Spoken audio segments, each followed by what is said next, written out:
It's not something that happens usually where you go from homeless in a house to homeless on the street. Cece knows how people end up homeless because it's her job as a navigator to help people living along the American River connect with resources.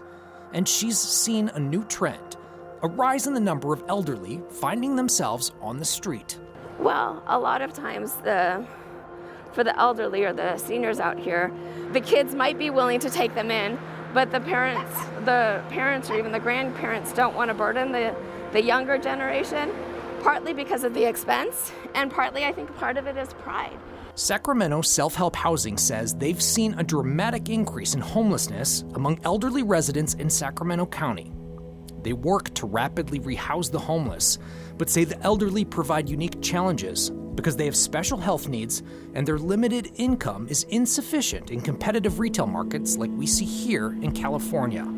So many people, especially elderly women, end up lingering in social programs.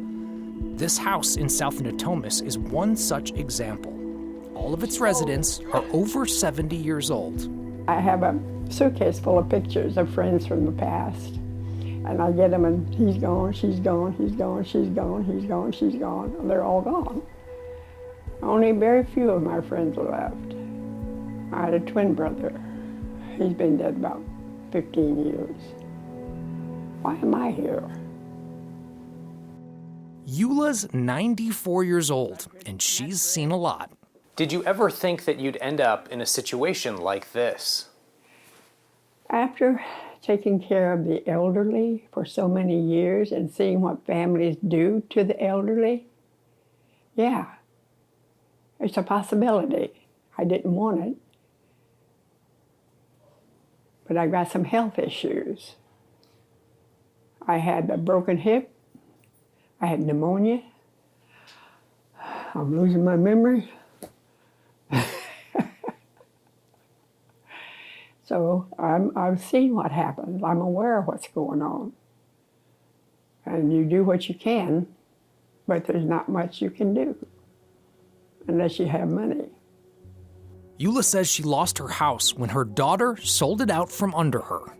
I bought my house, I put it in her name in case something happened to me, and she sold it. And I was evicted.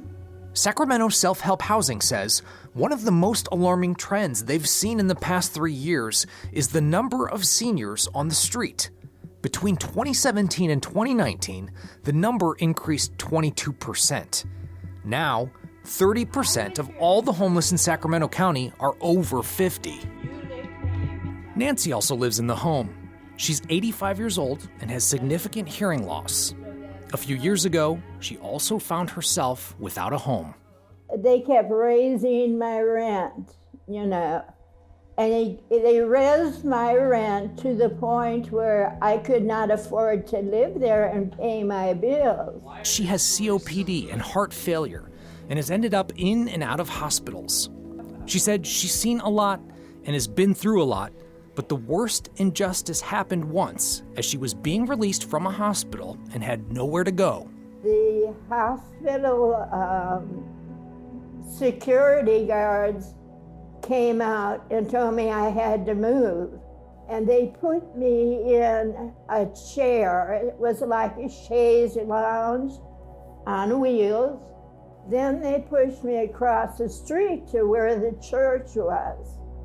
And that one wasn't open. Then they actually turned me upside down and dumped me on the steps of that church. I stood on that corner trying to wave people down to help me, and no cars would stop. Thankfully, a kind couple did stop. And eventually Nancy found her way into Sacramento Self-Help Housing's rehousing shelter. And yet, Nancy has a family. 5 kids, to be exact. Like many Americans, Nancy doesn't want to be a burden. They have their own lives, so there really was no place for me to go. Despite her situation, Nancy refuses to feel sorry for herself. But she does acknowledge her reality.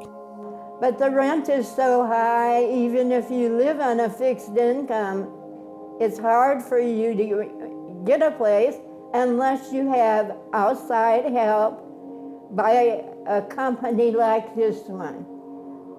That helps you. If you can't get help, you're almost lost. I don't know if it's a sickness or I don't know how to describe it. It's our culture. The warning bells are sounding as more and more elderly people find themselves on the street. Like other forms of homelessness, there is no one single cause. Still, we must ask ourselves, is a basic tenet about how we see ourselves as Americans at the root of the problem?